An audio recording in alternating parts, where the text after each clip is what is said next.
A grenade went off in the dark and threw two men flat against the sand. Dirt rained down. One of them wasn't moving. The other crawled to him on his elbows, grabbed a fistful of his vest, and dragged him back through the gunfire. Bullets kicked up the ground on both sides.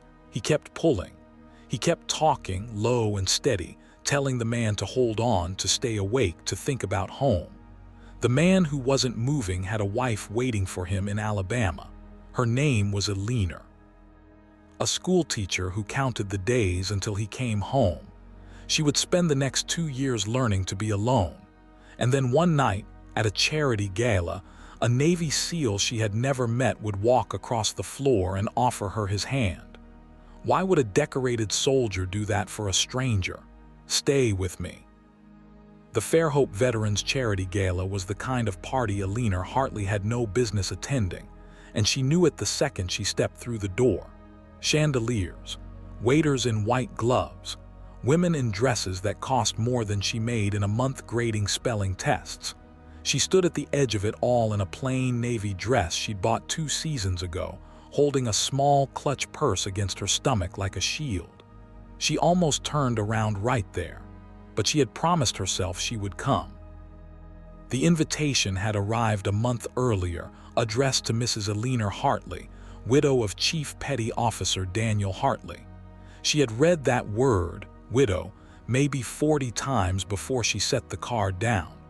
2 years, and it still didn't sound like it belonged to her. It sounded like a word for somebody older, somebody who'd had more warning. Not a woman who'd kissed her husband goodbye at a bus depot and told him not to forget to write.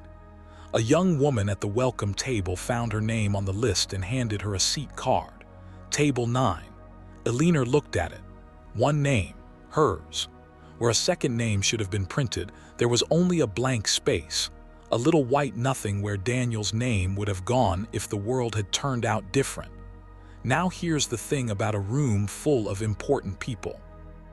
They can smell who matters and who doesn't, and they sort you in about 3 seconds flat. A senator worked the crowd near the bar.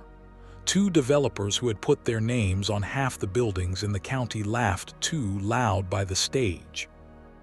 A woman dripping in diamonds swept past Elena without so much as a glance, close enough that Elena caught the wind of her perfume. Nobody spoke to her. Nobody asked who she was. She found table 9 tucked near the back, next to a service door that kept swinging open every time a waiter came through. She sat down.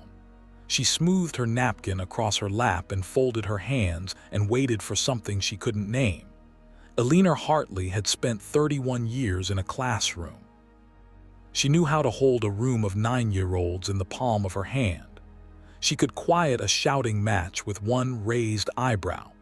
She'd taught 3 generations of the same families, buried 2 of her own students far too young, and shown up to every funeral in that same navy dress. But she had never learned how to walk into a room full of strangers and take up space like she deserved it. Daniel had always done that part.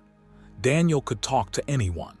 He'd walk into a hardware store and come out 20 minutes later knowing the clerk's kids' names and what position they played in Little League. She used to tease him about it. She'd wait in the truck and watch him through the window, making some stranger laugh, and she'd think, "How did I get you? How on earth did a quiet woman like me end up with a man who lights up a room?" And then the room went dark and she'd been sitting in it ever since. She reached into her purse and touched the edge of a photograph she kept there. She didn't need to pull it out. She knew it by feel. Daniel in his dress uniform, grinning like he'd gotten away with something. She'd carried that photo through 2 deployments, 3 moves, and 1 folded flag handed to her by a man in white gloves on a gray morning at the church. The flag lived on a shelf now, behind glass. The photo stayed with her. She couldn't have said why the difference mattered, only that it did. A waiter set a plate in front of her. She thanked him. He was already gone. Across the ballroom, the band was setting up. Men in tuxedos tuning guitars, a woman testing the microphone with a soft 1-2. Elena decided she would eat what she could, sit through 1 or 2 speeches so it wouldn't look rude, and then slip out the side door before the dancing started. She had come. She had honored the invitation. That was enough. Nobody would notice her leave, the same way nobody had noticed her arrive. The lights dimmed a little. The chatter dropped. A man in a fine gray suit walked up to the microphone and welcomed everyone to the 11th annual Gala, thanked the sponsors by name, listed the buildings and the businesses and the very generous checks. He talked about honoring the service and sacrifice of the men and women who kept this country safe. The crowd clapped in all the right places. Alina clapped too. But her eyes had drifted to that blank space on her seat card again. Service and sacrifice. They said those words so easily, up there under the warm lights in their beautiful clothes. She wondered if any of them had ever stood in a kitchen at 2 in the morning holding a phone, listening to a voice they didn't know say the words that end your whole life in one sentence. She wondered if any of them knew what it was to set 2 plates out of habit and then quietly put one back, to reach across the bed in your sleep for a warmth that wasn't there anymore. She reached for her water glass and found her hand wasn't quite steady. Get through the speech, she told herself. Then go. What she didn't know, what nobody in that ballroom knew, was that a man standing near the back wall had been watching her since the moment she walked in. He'd seen her hesitate at the door. He'd seen the blank space on the card she was holding. And he had crossed an ocean to be in this room tonight for one reason only. Lieutenant Commander Cole Braddock stood against the back wall in his dress blues, and beside him, sitting perfectly still, was an old German shepherd with gray around his muzzle. The dog wore a service vest. His name was Ranger, and he was watching Alina too. Cole had come home from deployment 11 days earlier. His body was still on the wrong side of the world in some ways, waking at odd hours, flinching at dropped trays. He didn't like crowds anymore. He didn't like rooms with only one exit and too many bodies between him and it. He'd counted the exits the second he walked in.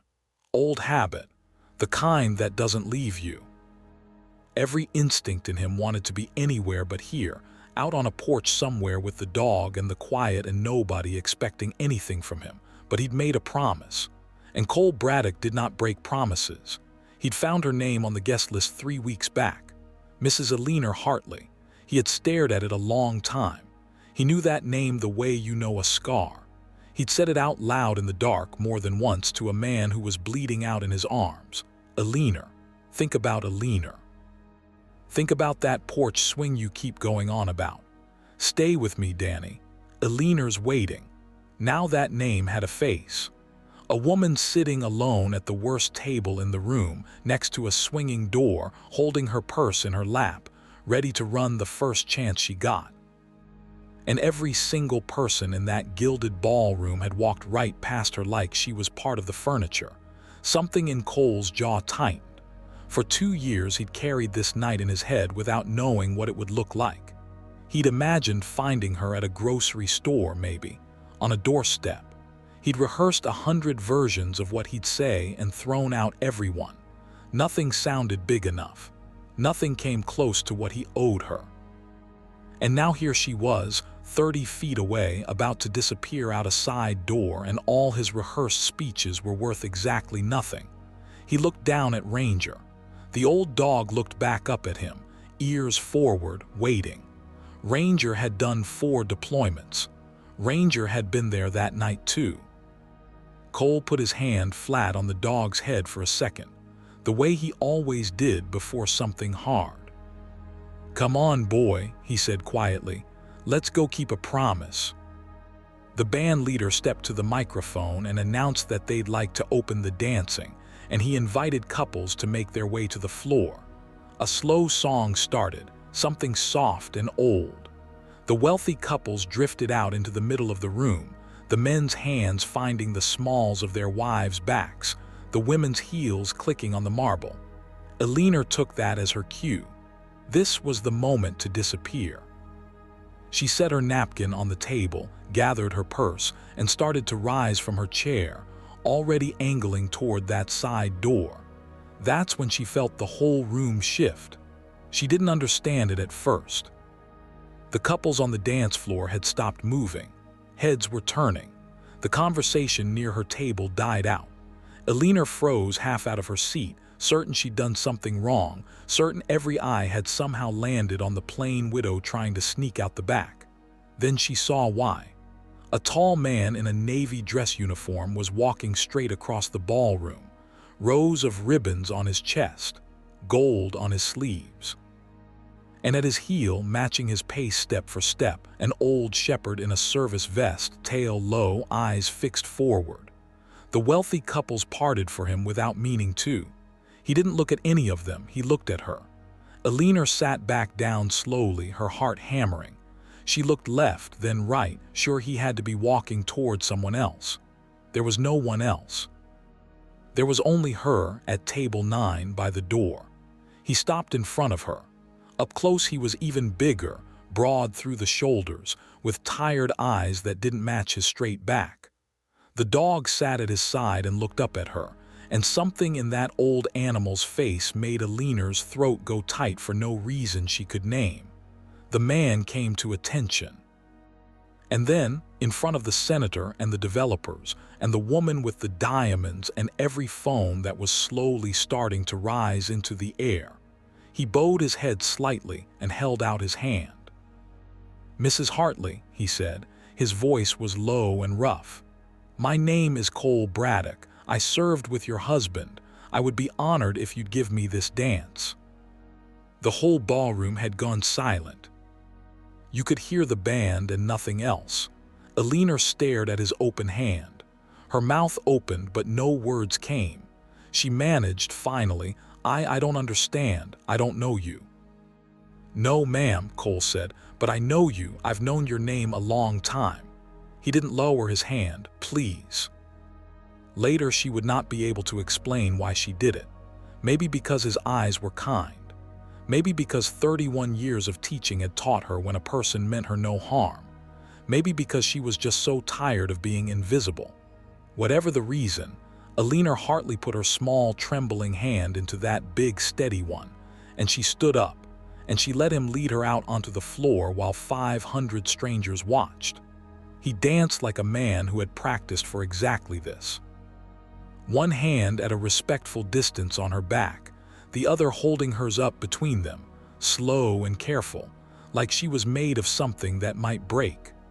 Ranger walked out with them and lay down at the edge of the floor, chin on his paws, keeping watch. "I'm going to embarrass myself," Alina whispered. "I haven't danced in years." "You're doing fine, ma'am," Cole said. "Just follow me. That's all Danny ever had to do too. Follow me and trust me." Danny? Nobody called him Danny but the men he served with. Alina felt something crack open in her chest. For 2 years the people around her had said Daniel, careful and soft, like the name was made of thin glass. This man said Danny like it was still warm. Like Daniel might walk back in the room any minute and clap him on the shoulder. "You knew him," she said. "It wasn't a question. You really knew him." "Better than I've known most men alive," Cole said. "He talked about you every single day. You want the truth, ma'am. I got sick of hearing your name." His mouth twitched, almost a smile. "And I'd give anything to hear him say it one more time." They turned slowly under the lights. And for the first time in 2 years, Alina Hartley did not feel like the loneliest person in the room. She felt held up. She felt seen. When the song ended, the whole ballroom broke into applause, real applause, the kind that comes up from the gut, and some of those wealthy strangers were wiping their eyes. Alina laughed, embarrassed and overwhelmed, and pressed a hand to her cheek. "Thank you," she said. "I don't know what that was, but thank you. That was the kindest thing anyone's done for me in a long time." She thought that was the end of it. A beautiful, strange, kind gesture. She could go home now and hold on to this one good thing. If you're still with me, take a second and hit that subscribe button, because what Cole Braddock did next is the part nobody in that room ever forgot.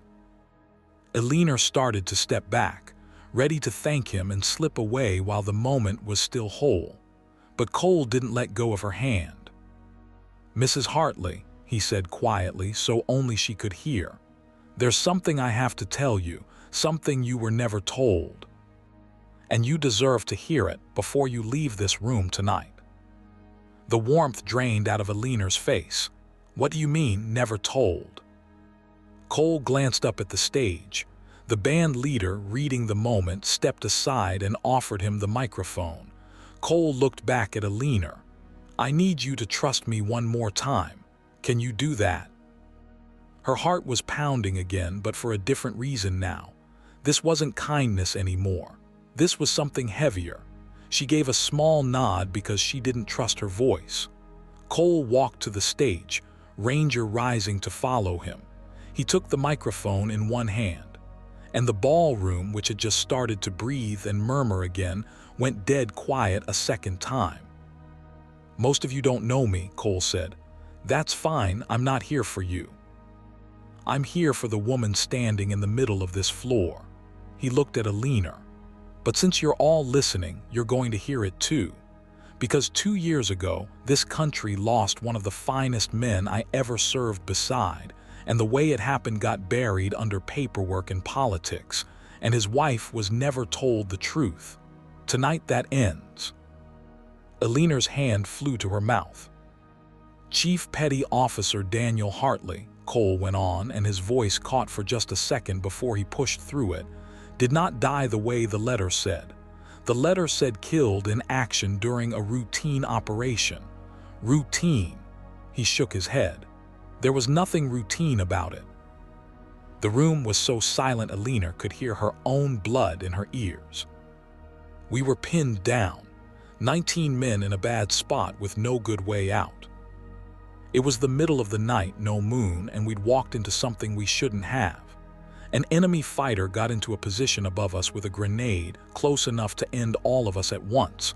I didn't see him. Most of us didn't. Danny did." Cole's jaw worked. "He had maybe a second to decide, maybe less. And in that second he didn't think about home, about his wife, about the rest of his life. He moved.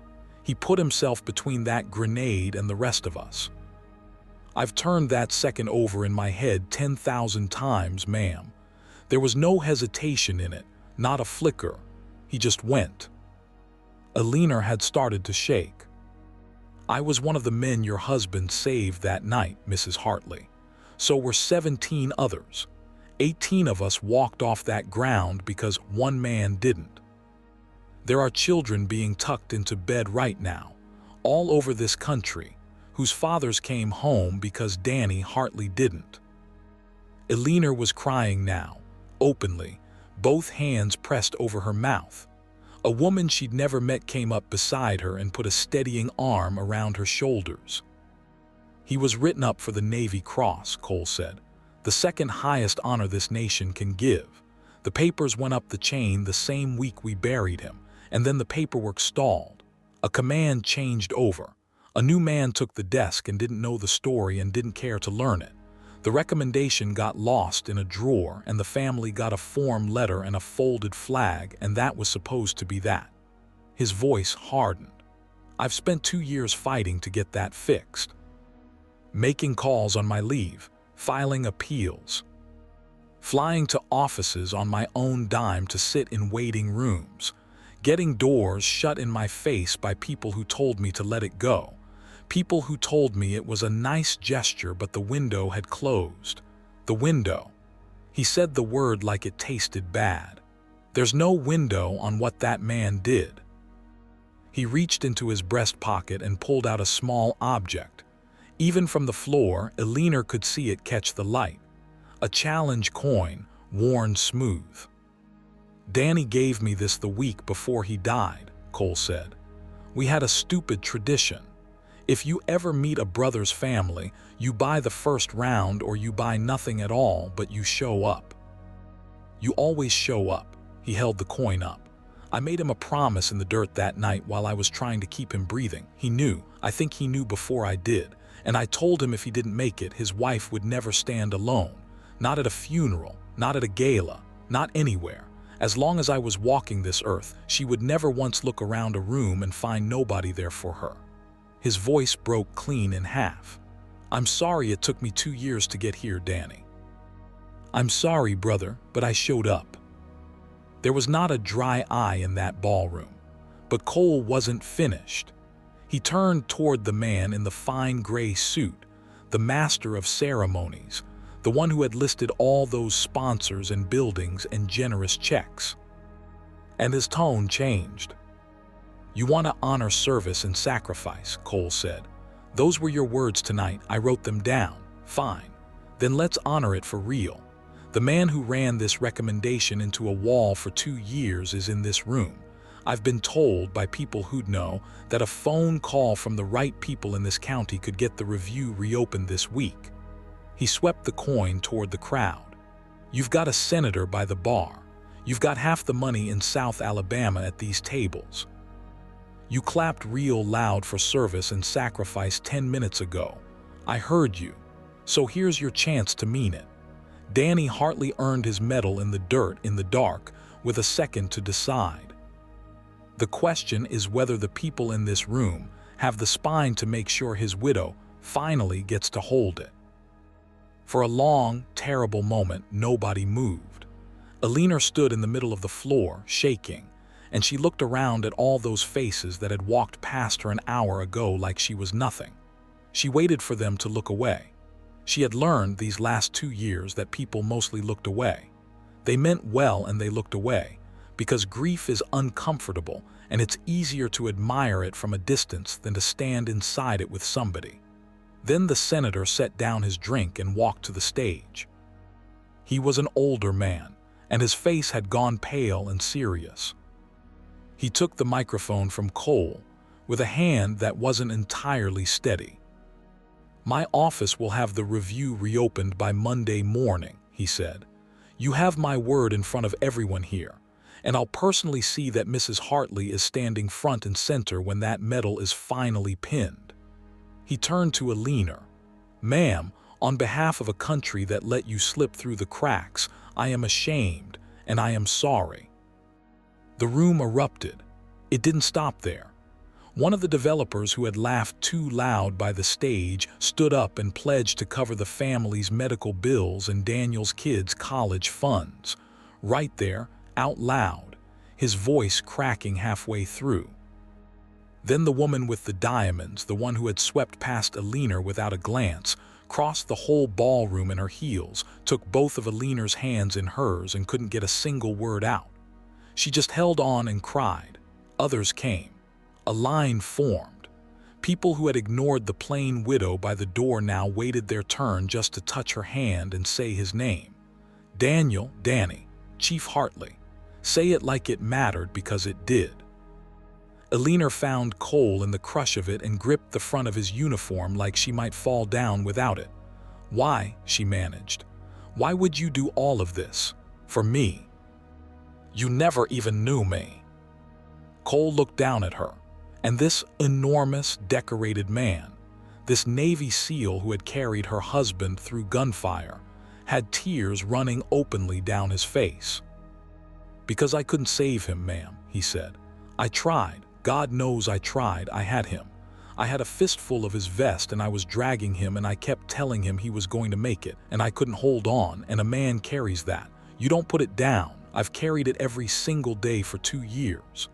He pressed the worn challenge coin into her palm and closed her fingers around it. But I could save this. I couldn't save him, but I could save what he was. I could make sure the world knew. That was the one thing left I could still do for him. So I did it. She looked down at the coin in her hand, warm from his pocket, and she thought about that photo in her purse, Daniel grinning like he'd gotten away with something. And she understood, finally, what he'd gotten away with. He'd gotten away with being the best kind of man there is. The kind who moves before he thinks. The kind who steps in front of the grenade. The gala did not end the way galas usually end.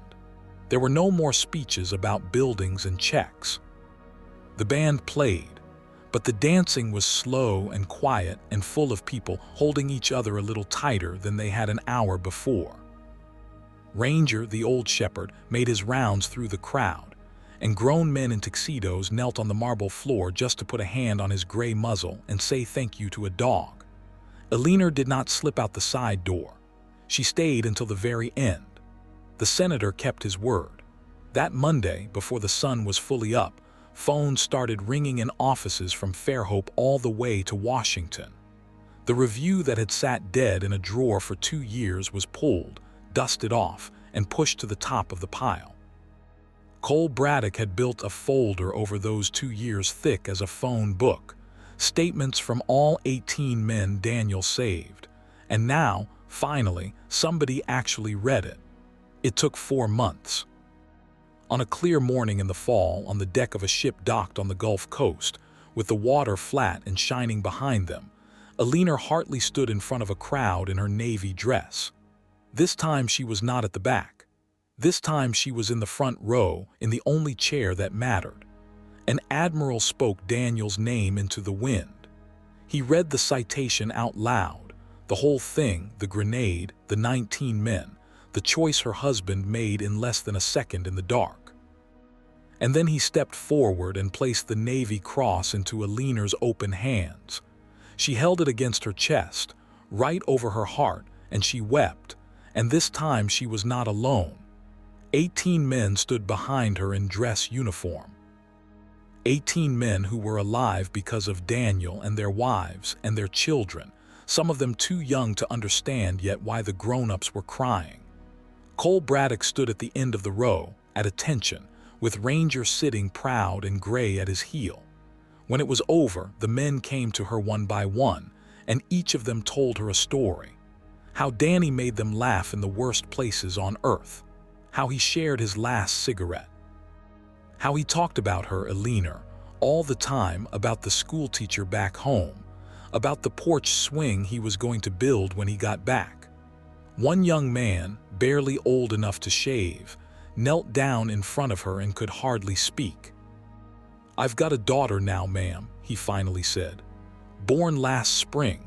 Her middle name is Danielle, after him." "So he's still here. He's still in the world, ma'am. He didn't go anywhere." Eleanor put her hand on that boy's face like he was one of her own students, and she smiled through her tears and she said, "No, he didn't." She and Cole stayed in touch after that. Not the way the internet likes to imagine, not some tidy romance to tie a bow on it. Something better and truer. He became family. He'd drive down from the base and fix the gutters on her house and eat 2 helpings of her pot roast and fall asleep in Daniel's old recliner with Ranger snoring on the floor beside him. He walked her daughter down the aisle the following June, because there was nobody else to do it, and because a promise made in the dirt doesn't expire. Eleanor kept the challenge coin in the same purse where she kept the photograph. Some nights she'd take them both out and set them side by side on the kitchen table and just sit with them a while. The man she loved, and the promise a stranger kept for him. She thought a lot in those quiet nights about that first evening at the gala, about how close she'd come to slipping out the side door, about how she'd walked in believing she was invisible, believing that the world had already forgotten Daniel and forgotten her along with him, and how wrong she'd been, because somewhere across an ocean in the dark, a man had grabbed a fistful of her husband's vest and started dragging him home. And when he couldn't finish that job, he made himself a new one. He came all the way back across the world, walked into a room full of people who never once looked her way, and he crossed that whole floor to take the hand of a woman he had never met. He'd promised a dying man that his wife would never stand alone, and she never did again.